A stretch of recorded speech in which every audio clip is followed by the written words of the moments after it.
Well, welcome everybody. And tonight we're actually doing a joint broadcast.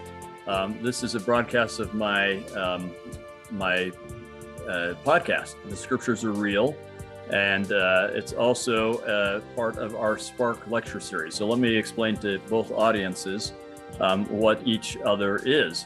SPARC stands for the Society for the Preservation of Ancient Religious Cultures. It's a society that Brett Nielsen and I started, and now Bethany Jensen is the secretariat, and we kind of keep this thing going. That has a couple of purposes. One of the purposes is just to make lots of great gospel and ancient world and archaeological stuff available to people. And one of the purposes is to help support my excavation and other excavations. So it's a society where we do some fundraising tours. We do other kinds of fundraising, but mostly what we do are lectures. So we try to do a monthly lecture, either on a gospel topic or scriptural topic, like tonight's lecture on Ruth.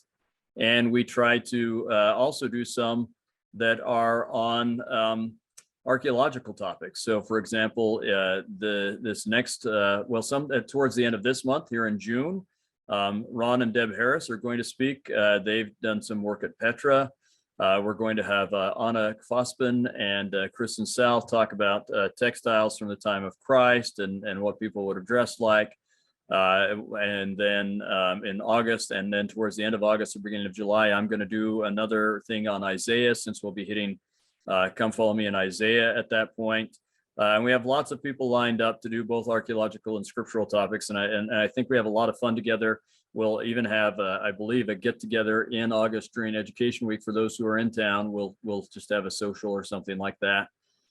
So we try and do all sorts of things. So you can join SPARC for either $35 at what we call the Golden Membership, which allows you to have access to the lectures, and we do a little newsletter and little things like that.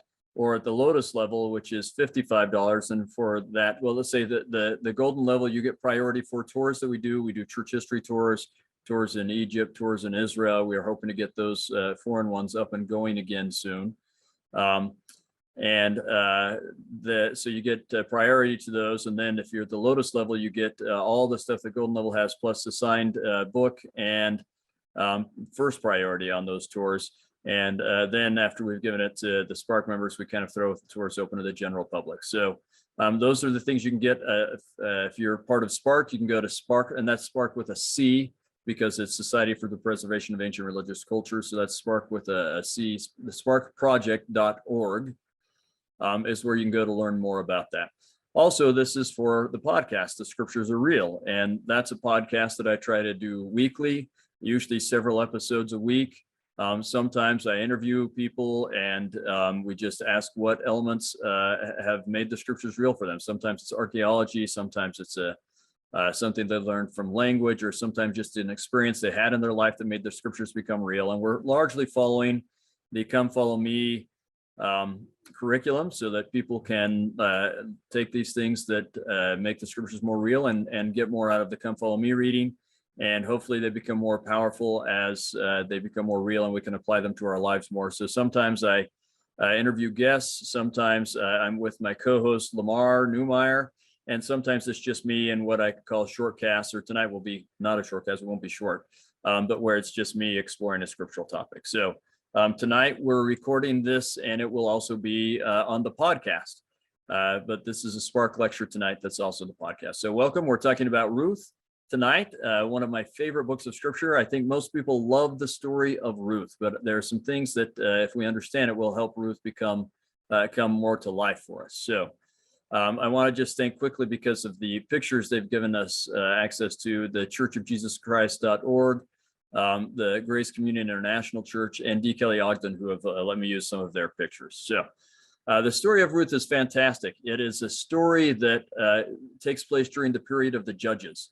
It's a story where there are no heroes. We don't have any great warriors. We don't have any prophets or prophetesses that are mentioned. We don't have any big battles or anything. This is a normal story about normal life for most people. So I think that the story of Ruth actually tells us what life is like for most people most of the time during the period of the Judges. Of course, it doesn't talk about the oppression that they did experience, and that was also part of life for everybody. For example, when the Philistines were oppressing them and wouldn't let them use iron and so on. But the story of Ruth is a beautiful story. It's a love story. It's a story of triumph and so on. But there are a lot of other elements to this that make this a powerful story. And so let's explore the story of Ruth. It's inserted in the English Bible the way we have it. It's inserted after Judges because chronologically it fits there.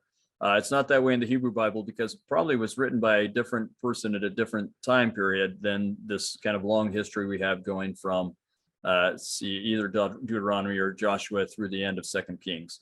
But it's worth considering now because this is the time period it fits in right after the period of the Judges.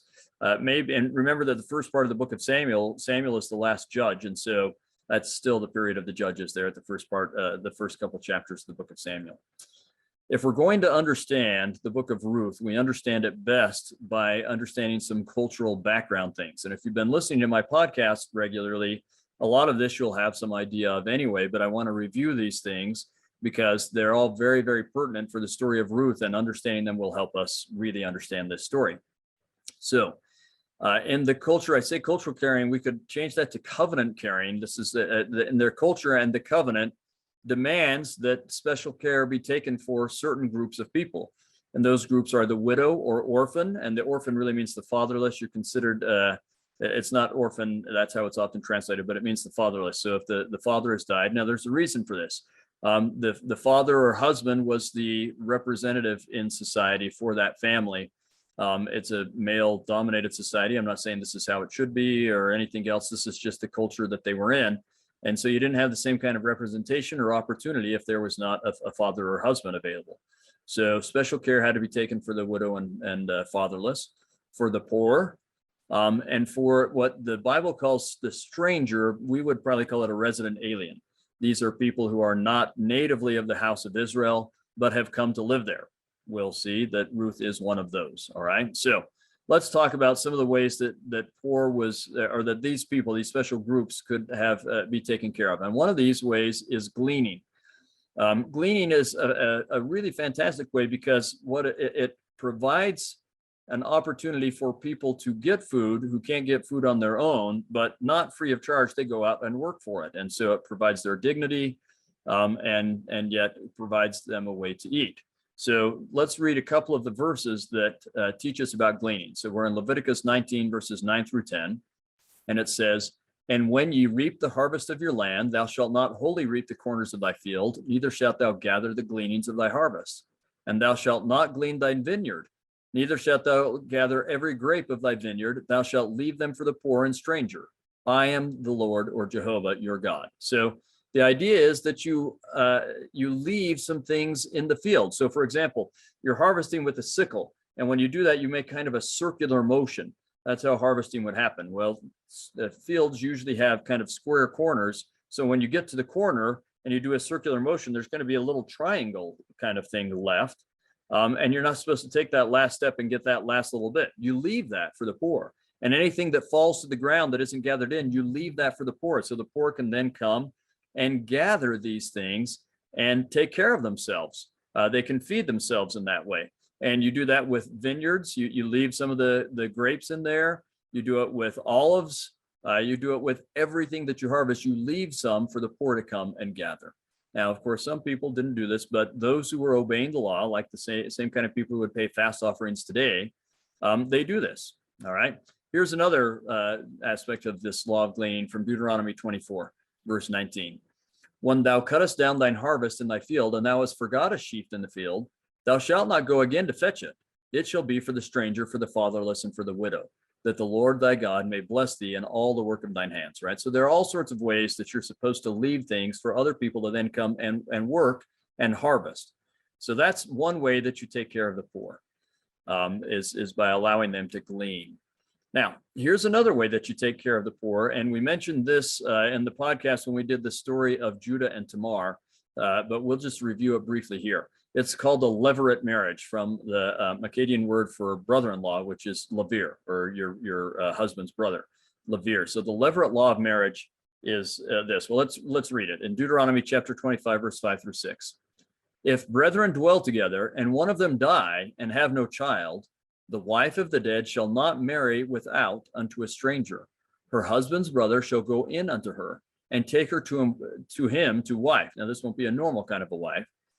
He will perform the duty of an husband's brother unto her, and it shall be that the firstborn which she beareth shall succeed in the name of his brother which is dead, that his name be not put out of Israel. So here's the thing. If someone dies, if a man dies and he doesn't have children, then someone needs to take care of the widow.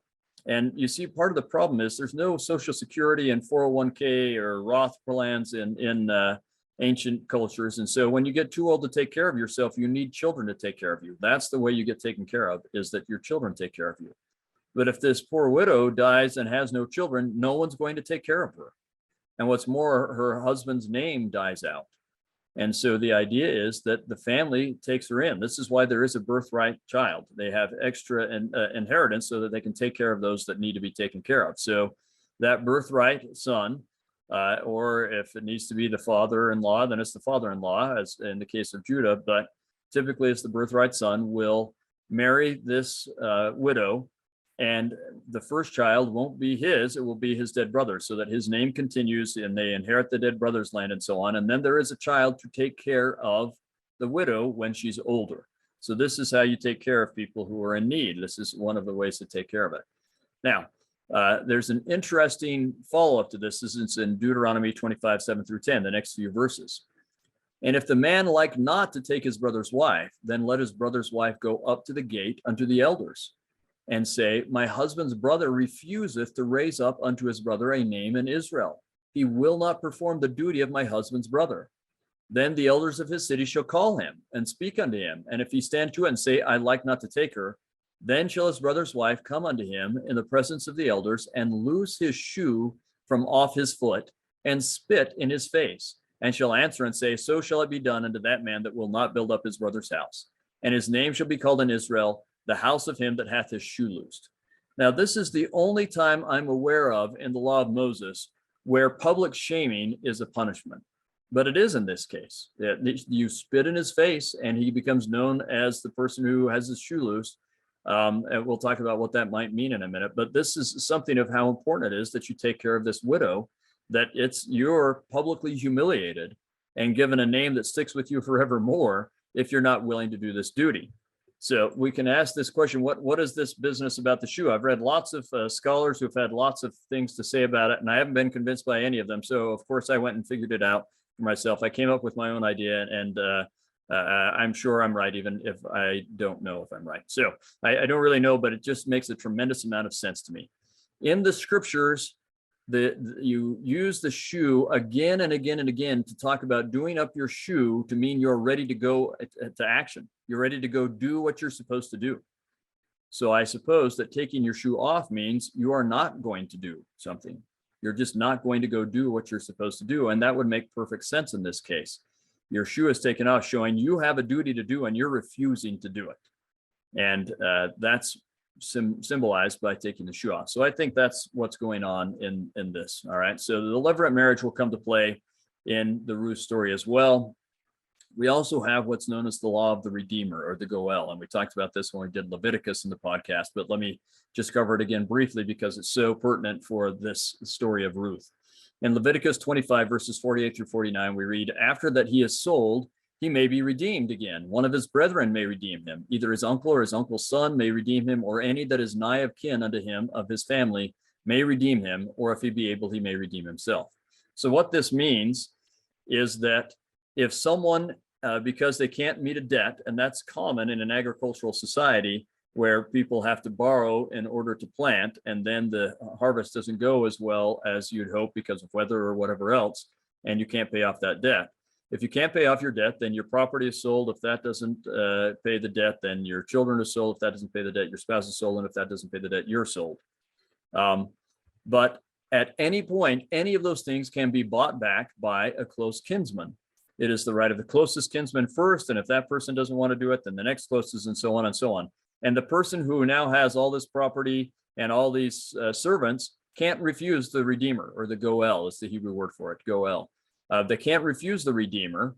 If the Redeemer is willing and able, then they can't be refused. They can buy these people back or redeem them into freedom. That's not only something that really provides for the poor, And again, this is why you have birthright children who have an extra inheritance so that they can help redeem those who get themselves in trouble. This is very important because it really cares for the poor, but you can also see the incredible symbolism for this. I've just finished, I've turned in a manuscript for a little booklet on what exactly the blessings of that are promised to Israel are, and how we know if we're staying on the covenant path.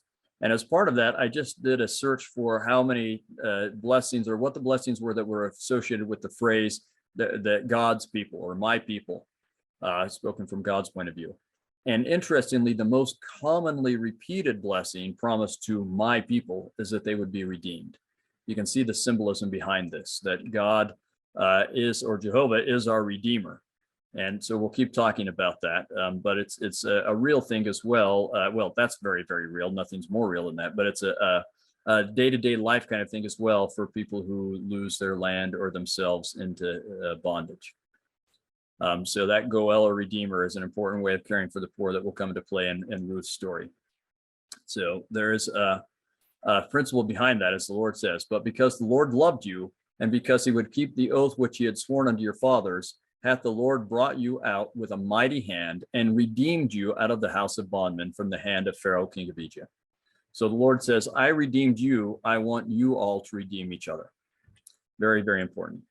All right, so again, the Redeemer and the hope of Israel is the Goel, or the Redeemer of Israel. So we've looked at cultural caring through the levirate marriage, the Redeemer, the Goel, but also those with no family, or the stranger, all right, that you have to take care of the stranger, or the resident alien. In Exodus 22:21, it says, thou shalt never vex a stranger, nor oppress him, for ye were only strangers in the land of Egypt. Again, stranger means resident alien. So you can't ever oppress a resident alien. And there are lots of laws where you're supposed to take care of them and help them the same way you would the poor. And we're only touching on a couple of these. There are lots more laws about taking care of the poor, but we're touching on the ones that we'll see in Ruth. I do have one in, I think it's with Deuteronomy, but it might be with Leviticus, where one of my podcasts, where I talked about covenantal laws for taking care of those in need. I do want to highlight a couple of examples of strangers or resident aliens, foreigners who became Israelites. All right. So, for example, at the renewal of the covenant with Moses there on Mount Nebo, everyone who was with them who was not part of the house of Israel became part of the house of Israel at that point. That also happened with Joshua at the end of the book of Joshua when they do covenant renewal. Everyone that was with them could become part of Israel. One of those groups was the Gibeonites, an entire city of people who became part of Israel. And at the Passover, it says anyone who wants to be part of the Passover, this is what they have to go through, and then they can be an Israelite and partake of the Passover. So we know that that happens from time to time. We learn about them again in Exodus 12:48-49. And when a stranger shall sojourn with thee, and will keep the Passover to the Lord, let all his males be circumcised, and then let him come near and keep it. And he shall be as one that is born in the land, for no uncircumcised person shall eat thereof. So this has to do with the Passover, all right? One law shall be to him that is homeborn, and unto the stranger that sojourneth among you. It's the same law applied to both. If they decide to become part of the house of Israel, then he just has to be circumcised and keep the law, and then he can be part of all the things that are part of being Israel, including Passover and everything else. Basically, you can join Israel, is what this is telling us. One last thing, and I've talked about this a number of times in a number of lectures and places, but it's the idea that there's a loving kindness that's available inside the covenant. The Hebrew word is chesed, and if you are part of the covenant, then there's a special love and mercy that is available to you, and that's because of that covenant relationship that God shows you because of the relationship you've formed with him. You in turn are supposed to show chesed to others. You get covenantal love and mercy from God, and you should extend that to others in the covenant with you. All right, so now let's take all this and apply it to the story of Ruth. So we know the story fairly well. We know that there's in Bethlehem, there's a famine. And so there's Naomi's family decides to move across the river. And it really is just across the river. You go down the hill and across the Jordan River, and you're in the plains of Moab, where they had, probably because they were close to the Jordan River, they could still grow some crops. But in any case, where they had more food than they did in Bethlehem. And so they move there. This little family moves there because they are hungry and they need the food. And then sadly, So there's Naomi's husband and 2 sons, and all of these men died. So they've left behind 3 widows. This is a sad, tragic story. And these 3 widows really are now, there's no one to take care of them, no family members or anyone to take care of them. And that's a problem. So Naomi says to her 2 daughters-in-law, you're both young, go back to your father's house. And hopefully, now typically, if you were a widow, you stayed with your husband's household, but there is no husband's household anymore. And so they would be free to go back to their father's house and remarry. And she pleads with them. There's no hope or future for you if you come with me. There's no one that can do any of this levirate law of marriage or anything. No one is going to be able to take care of you. Go back to your father's houses, and they will take care of you, and you can marry and have children and be taken care of. Well, both Orpah and Ruth say, no, we love you, Naomi. We're going to stay with you. But, oh yeah, here's this is what Ruth or Naomi says to them. Go, each of you, return to your mother's house. May the Lord perform chesed for you as you have done for the dead and for me. So she's saying, you've shown this kind of mercy to me and to my sons. Now you go back and may the Lord do that to you. She begs both of these girls to go, and they say no, but then she begs them some more, and Orpah will go. But Ruth will not go. So Orpah goes off. Ruth says, I'm staying with you, Naomi, no matter what, I'm going to stay with you. And as part of that, she says, thy people shall be my people, and thy God, my God. This is evidence that Ruth has converted, that she is becoming an Israelite and believes in and worships Jehovah.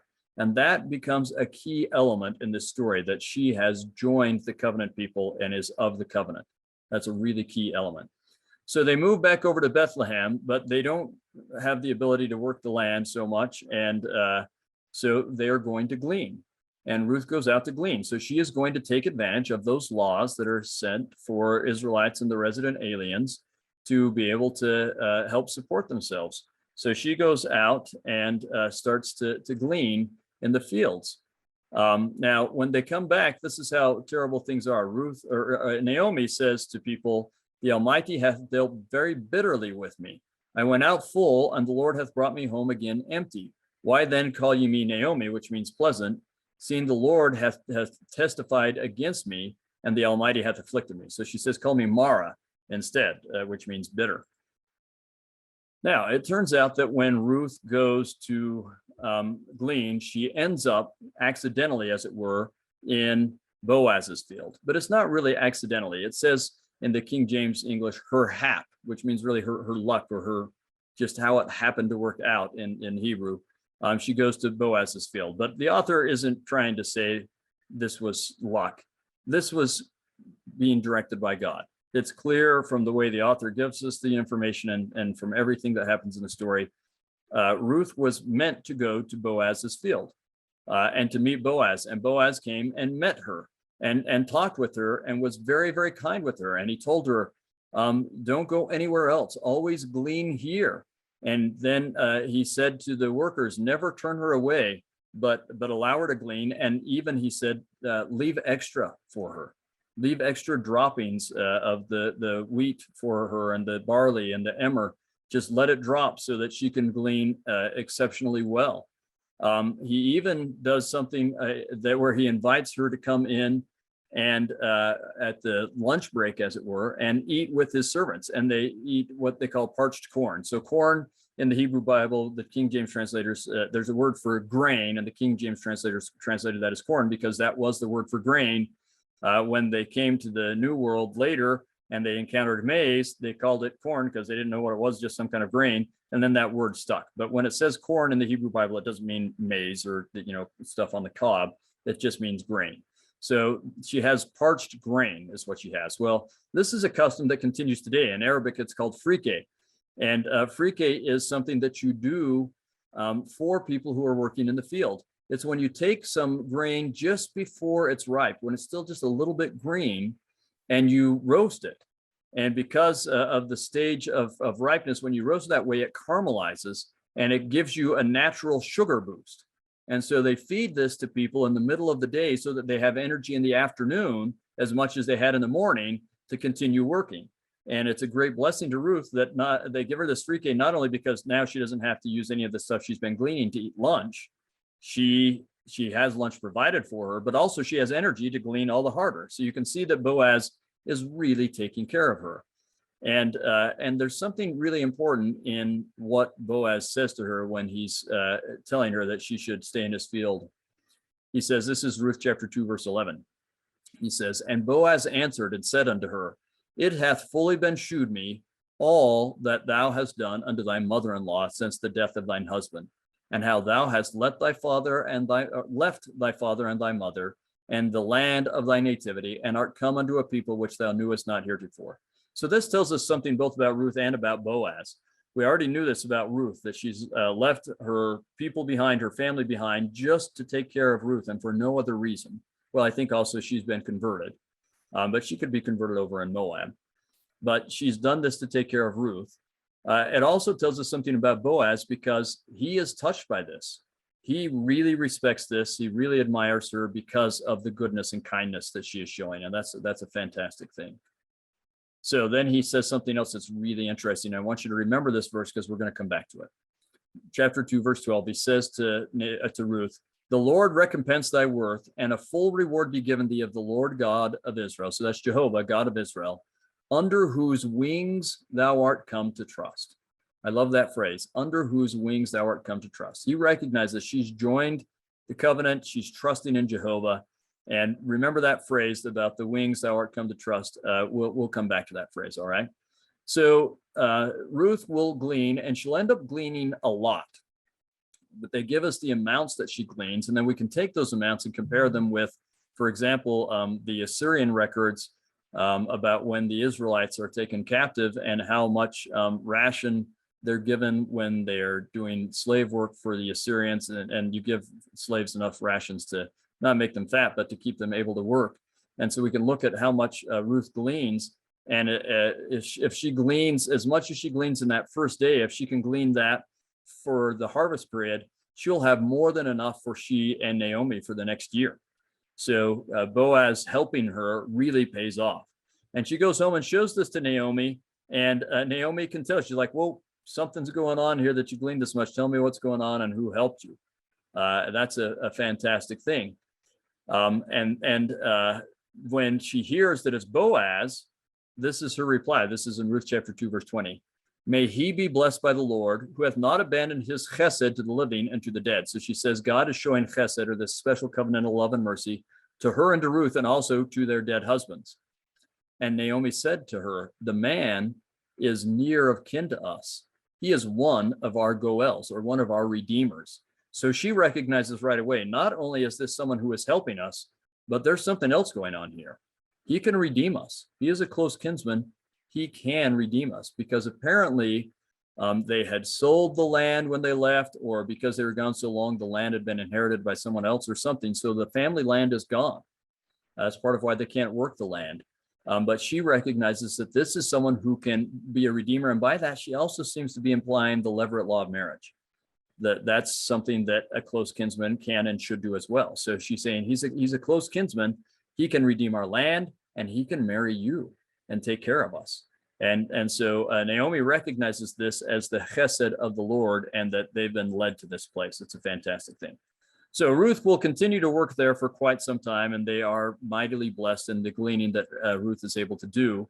And then it comes time for the threshing. And when you thresh, that's when you separate the chaff from the grain, the seeds of the grain that you're going to eat. And that's when people will often come and steal, is after you've threshed, because now you've done all the work, and they can just come in and scoop up a bunch of stuff and take it home. And that's easy to do, to get a lot of stuff when it's already been threshed. And so a tradition grew up in the Near East that often the owner and sometimes the owner and some of his hired servants would sleep on the threshing floor. After threshing had begun, they'd sleep there to make sure that no one was stealing anything. And so Boaz goes and sleeps on the threshing floor. And Naomi says, this is our chance. She's been looking for the time where she can have Ruth seek for the chance to be redeemed, both in terms of the land and of the levirate law of marriage. And she says, tonight, I know you're going to be able to go talk to him, because he's going to be sleeping on the threshing floor. So go and talk to him and see what happens. And so sure enough, she goes out to where he's been threshing, and she visits with him, and we'll talk about what he says to her there. But he also then will send her home. He'll fill up her skirt with even more food so that she has even more food to take home. But this is what he says when she comes and he figures out who's there. He says, "Who art thou?" And she answered, "I am Ruth, thine handmaiden. Spread therefore thy skirt over thine handmaiden, for thou art a near kinsman." Now we should also mention that when it comes and it says that she lays by him, some people have said, she slept with him or something like that. Well, that's because they weren't studying the Hebrew. The Hebrew uses the word, not the word for lie with someone that sometimes means that you have sexual relations. It's the word for lodging. It's a very different word and it has no sexual connotation. So she comes and lodges there. He recognizes her and she answers and says, "I am Ruth, thy handmaiden. Spread therefore thy skirt over thine handmaid, for thou art a near kinsman." So you can see she's asking, take care of me. Because you're a kinsman to me through marriage now, through Naomi's family. Now, the word that is translated as skirt is the word kanaf, which is the same word that is used for wing. Right, so you say wing or skirt are the same word. So we could give a very accurate translation of this. "I am Ruth, thine handmaiden. Spread therefore thy wing over thine handmaiden, for thou art a near kinsman." Now remember, back in chapter 2, that Boaz had said, "The Lord recompense thy worth, and a full reward be given thee of the Lord God of Israel, under whose wings thou art come to trust." And now Ruth is saying, "I am Ruth, thine handmaid. Spread therefore thy wing over thine handmaiden, for thou art a near kinsman." Now there's something incredibly important here. I think that Ruth is saying, you remember when you said I'd come to trust under the Lord's wing? Be the wing for me.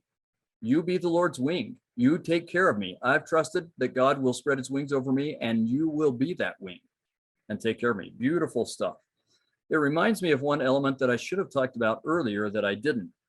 And I'm sad, but I'm glad I've remembered now, because it's an element in the Ruth story, an important point of symbolism that I think we often miss. I want you to think of what's happening when Ruth volunteers to go with Naomi. The reason she is going with Naomi is because Naomi has no one younger to take care of her when she's old. Her children have died off. And so Ruth says, "All right, then I'll go with you. I'll be your child who will take care of you while you're old." But note in that, it seems like it will be impossible for Ruth to marry. That's not how the story is going to turn out, but that's what it seems like to all of them, that it will be impossible for Ruth to marry. So what will happen? Well, Ruth will be the one who will grow old with no one to take care of her, and she'll suffer, whereas Naomi won't. So think about what Ruth is saying. She's basically saying, Naomi, I will be the one to suffer so that you don't have to suffer. I will take your suffering upon myself so that I can take care of you. I can't think of something that is a greater symbol of Christ. Ruth is a tremendous symbol to teach us about Christ, because that's what Christ does for us, is he says, I will suffer for you so that you don't have to suffer. And so there's great symbolism of Christ in this story already, but I think we're seeing it again here where Ruth has asked Boaz to take care of her, to redeem her, is really what she's asking, and for him to be the Lord's wing. So chapter 3, verse 10, this is Boaz's response. "Blessed be thou the Lord, my daughter, for thou hast shown more chesed." That's the word, it's kindness in King James Version, but it's "thou hast shown more chesed in the end than in the beginning, for thou didst not follow after young men, either rich or poor." So he's saying, you're showing chesed both to Naomi and to me by stating that you're willing to enter into a relationship with me, a covenant relationship with me. You're showing God's mercy both to Naomi and to me. Apparently he's an old guy, maybe already married, maybe not, we really can't tell, but he's not expecting that she would want to have a relationship with him. And he's thrilled with this, and again, tying it into chesed, all right? So he sends her home, and then he is going to go through the process of redeeming her. So I think this is just wonderful stuff that Naomi has realized what's going on and recognized the hand of the Redeemer. That helps Ruth recognize the hand of the Redeemer, and she goes and helps Boaz recognize that he can be the Redeemer and that they're all experiencing chesed from Jehovah and showing chesed to each other in this process. Fantastic stuff. But Ruth is really the heroine. I mean, certainly Naomi is a kind of a heroine here. Boaz is a kind of a hero, but the greatest heroine in the story is Ruth. Now, when Ruth goes home and tells this to Naomi, I love what Naomi says. Ruth chapter 3, verse 18. Then said she, sit still, my daughter, until thou know how the matter will fall. For the man will not be in rest until I have finished the thing this day. That tells us something about who Boaz is. Naomi says, oh, well, if Boaz said he's going to do something, you can just sit back and watch because it will be done by the end of the day. Right? That's who Boaz is. So then we get to chapter 4, verse 1, where what Boaz has said is, I can't be the first one to redeem you. I can't redeem you. There's someone who is a closer kinsman. He has first right to your land and to being the levirate husband for you. But he said, let me see if I can take care of this. So in chapter 4, verse 1, it says the Redeemer, so that nearer kinsman of whom Boaz spoke, came by the gate. Now, the gate is where business is taken care of. It's both in and out of the city and so on. We'll talk more about that in another podcast and lecture. But that's where business is taken care of. So this kinsman, and they won't even dignify him with a name because he's not willing to perform his duty. They won't even dignify him with a name. Boaz, when he calls out, the translators just, or the story, the author of the story just calls him such a one. It's kind of the ancient equivalent of what's his bucket, right? Or what's his toes, or what's his face, however you say it. And that's all they're going to call him. They don't want to give him a name. But Boaz says, come on over. Hey, did you know that you can redeem this land that belonged to Naomi? You can redeem it because you're the closest redeemer. And he says, oh yeah, I'd really like to do that. And then Boaz says, oh, but hang on. Actually, Naomi is back and she has a marriageable daughter-in-law with her. And so if you're going to redeem the land, you're going to have to redeem Ruth as well, which means you'll have to engage in the levirate law. And such a one says, now hang on. That means I would spend some of my money to buy this land, and then I would have a child through Ruth, and her child would inherit it, and my own sons that I already have won't inherit it, and they won't inherit the land that I spent, or the money that I spent on getting that land. So I'm taking away from the inheritance of my sons that I already have, and I don't want to do that. So he says, nope, I won't do it. So he takes his shoe off his feet. I don't know if anyone spits on him, and he refuses to redeem the land or Naomi and Ruth. And that leaves Boaz as the closest kinsman, and he says that he will do it. It's a fantastic thing. And then he does, and they marry, and Ruth has a child. And whose is the child? It actually belongs to her husband and to Naomi's husband, and will carry on that line. And so Naomi is thrilled and recognizes this as her own child and carrying on that line. This is fantastic because remember in Ruth chapter 1, verse 19, when Naomi said, may the Lord give you that you may find rest, each of you in the house of her husband. That's what will happen, is that they do get rest. And then we get in chapter 4, verse 13, the Lord gave conception to her, meaning Ruth. So note how in chapter 1, Naomi asked that the Lord would give them rest. And in chapter 4, he does give her rest in the form of conception, that she will have a child that will take care of her and so on. And so the request by Naomi in chapter 1 is fulfilled in chapter 4, which is some beautiful poetic stuff going on there. And then Naomi also says this in chapter 4, verse 14, blessed be the Lord who hath not left thee this day without a redeemer. Right? She recognizes the temporal redemption, but I think that should all help us also recognize and understand the spiritual redemption that is symbolized in this story. And then in verse 15, Naomi says, he will be unto thee a restorer of life and a nourisher of thine old age, for thy daughter-in-law who loveth thee, who is better to thee than 7 sons, hath borne him. Well, that's actually what people are saying to Naomi. I apologize. So they're saying that now you have a grandson who will take care of you and is going to take care of your daughter-in-law. And that daughter-in-law is better than 7 sons because she took care of you and she's given you this son who will take care of you. And now you're being taken care of by Boaz and so on and so on. So they're all starting to recognize the hand of the Lord in this. It's a beautiful thing. So let's tie this up by talking about the redemption of Ruth. And then we'll end the joint podcast part of this. But for the SPARC lecture, we'll just say what questions you have and and allow us to have questions and that kind of a thing. But let's tie up the redemption of Ruth. Ruth can be redeemed, first of all, because it's available through the covenant. It's only the covenant people that can appeal to the law of the Goel or the Redeemer. But Ruth has become part of the covenant. So because of that covenant, she is open to redemption. It's also available because of the custom of redemption, that people will actually honor that covenant commitment, and because she found a willing redeemer.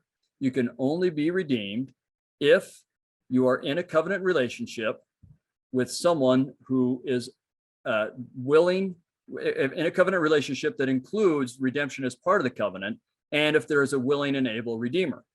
That's what happened for Ruth. If she hadn't made that covenant and hadn't joined those people, if she hadn't come across and started doing this work, then she couldn't have been redeemed. And if Boaz hadn't been a willing redeemer, then she couldn't have been redeemed. But because of all of those things, she is redeemed.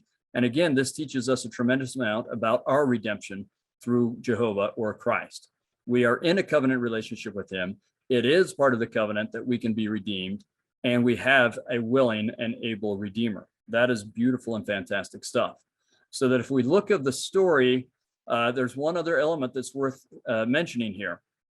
You have the story of Ruth and Naomi, and then this child that they have.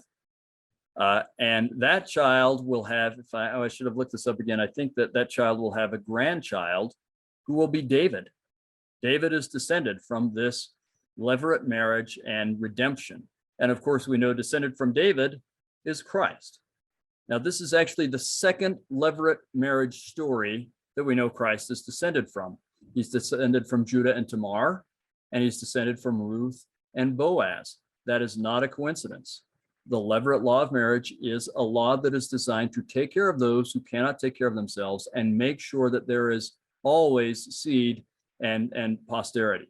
Well, certainly that's what Christ does for us. He takes care of us in ways that we cannot take care of ourselves and allows for us to have eternal increase and eternal life.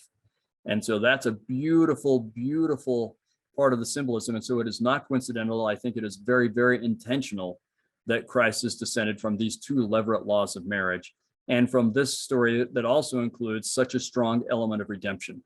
The great Redeemer is descended from a child that was born of redemption. That's an incredible symbolism as well. So while in many ways, as I said, Ruth is the heroine of the story, in the end, really the great hero of this story is Christ. He is the central feature of this story.